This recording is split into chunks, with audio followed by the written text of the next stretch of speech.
శ్రీ హనుమంతుడు సువచ్చల దేవితో గంధమాదన పర్వతం మీద సుఖాసీనుడై ఉన్నాడు. శ్రీరామ మంత్రాన్ని సర్వదా జపిస్తూ శ్రీరాముని నామాన్ని వల్ల అనుభూతి చెందుతూ ఉన్నాడు. అయినా ఒకరోజు ఆయనకు శ్రీరామ దర్శనం చేయాలని కోరిక కలిగింది. అంతేగాక అతను వెంటనే బయలుదేరాడు. గంధమాదన పర్వతం నుంచి అయోధ్యకు చేరాడు. శ్రీరాముని దర్శించాడు. భక్తితో వినయంతో నమస్కరించాడు.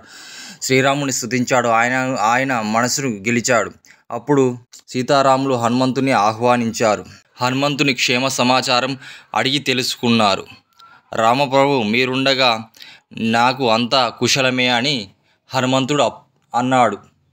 మీపై భక్తి ఉన్న వారంతా క్షేమమే అన్నాడు హనుమంతుడు. హనుమంతుని మాటలకు శ్రీరాముడు సంతోషించి, హనుమ, సీతాదేవి లంకలో ఉన్న కాలంలో చాలా కష్టాలు అనుభవించింది. రావణ సంహారం తర్వాత అయోధ్య ఉంటున్నాము. ఆమె ఎంతో సంతోషంగా కనిపించడం లేదు.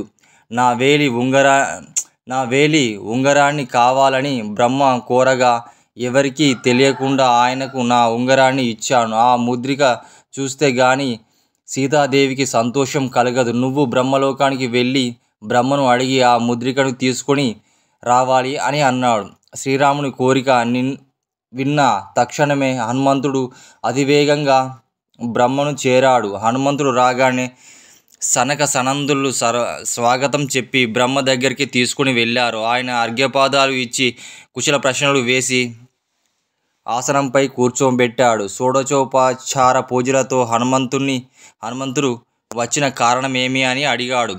బ్రహ్మ హనుమ శ్రీరాముని యొక్క ఆజ్ఞను తెలిపాడు.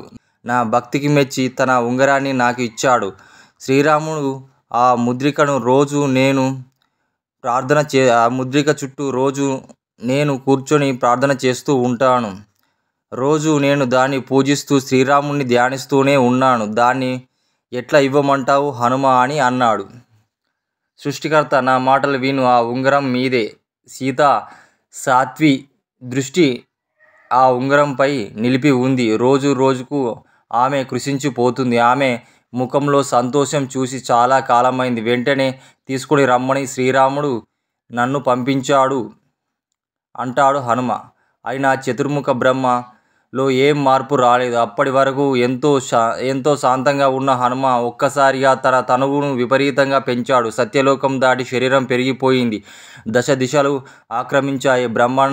బ్రహ్మాండాన్ని అంతా బద్దలు చేసినట్లుగా తయారయ్యాడు. ఆ తేజస్సు లోకాలు భస్మయ్యేట్లుగా ఉన్నాయి. ప్రళయ కాలంలో మేఘం లాగా విజృంభించాడు. 20 చేతులు 20 ఖడ్గాలు ధరించి భయంకరమైన ముఖములతో తీక్షణమైన కోరలతో మహాసింహం లాంటి విశ్వస్వరూపాన్ని దర్శించిన ప్రళయకాల గర్జన చేశాడు. బ్రహ్మ, మిగిలిన దేవతలు, మహర్షులు ఆశ్చర్యంతో భయపడిపోయారు. అందరూ భక్తితో రామనామ జపం చేశారు. సనందులు బ్రహ్మతో రాముని ఉంగరం వెంటనే ఇచ్చేసి ఈ సంక్షోభాన్ని నివారించు అని హితవు చెప్పారు. అప్పుడు బ్రహ్మదేవుడు హనుమంతునికి భక్తికి స్తుతించాడు. హనుమంతుడు విశ్వరూపాన్ని చూసి విభ్రమంగా పొందిన బ్రహ్మ ప్రార్థన విన్న హనుమంతుడు తన రూపాన్ని ఉపసంహరించాడు. అప్పుడు బ్రహ్మ, హనుమ, అదిగో సరస్సు, దానిలో అనేక రామముద్రికలు ఉన్నాయి. అంతకు పూర్వము ఉన్న అనంత కల్పాల్లో అందులో రామావతారాలలో కనిపిస్తాయి. ఆయా అవతారాల్లో నాకు ఇక్ష్వాకుల కుల తిలకుడు అయిన శ్రీరామచంద్రమూర్తి ఇచ్చిన రామ ముద్రికలు కనిపిస్తాయి. వాటిలో ఏది శ్రీరాముని ముద్రికయో పరీక్షించి తీసుకో అని అన్నాడు. హనుమ సంతోషంతో ఆ సరస్సులోకి మునిగాడు. రామముద్రికలు అనేకం కనిపించాయి. ఏమీ పాలుపోలేదు. వెంటనే భక్తితో వాటి చుట్టూ ప్రదక్షిణలు చేశాడు. అది భౌతిక ఆధ్యాత్మిక తాపాలను తొలగించి పోయేట్లుగా ఆ సరస్సు స్నానం చేశాడు. ఎంతో ఆనందించాడు. ఆ బ్రహ్మకు నమస్కరించాడు. సీతారామ సన్నిధికి చేరాడు. ఆనంద అమృతంతో సరస్సులో మునిగి లేచి వచ్చిన ఆంజనేయునికి శ్రీరాముడు సాదరంగా ఆహ్వానించాడు. హనుమ, నువ్వు తెచ్చిన ఆ ముద్రికను ఇవ్వు. దాన్ని సీతాదేవికి ఇచ్చి సంతోషం కలిగిస్తాను అని శ్రీరాముడు అంటాడు. ఆంజనేయుడు జంకుతూ వెనుకకు అడుగులు వేస్తూ ఉంటాడు. భక్తుని అవస్థ భగవంతుని గ్రహిస్తాడు. హనుమ, భక్తశేఖర, ఎందుకు భయం?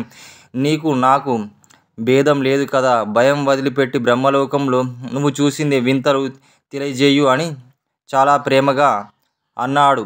శ్రీరాముని మాటలకు ధైర్యం తెచ్చుకున్న హనుమ, ప్రభు సత్యలోకంలోని చతుర్ముఖ బ్రహ్మ యొక్క భార్య సరస్వతీదేవి ఆనందంగా ఉన్నది. అక్కడ బ్రహ్మర్షులు, వేదాంతలు ఉన్నారు. వారి భాగ్యమే భాగ్యం. అక్కడ అమృత సరస్సు ఉంది. అక్కడ మీ ముద్రిక అనేకం కనిపించాయి. వాటిని చూసి నమస్కరించి వచ్చేశాను.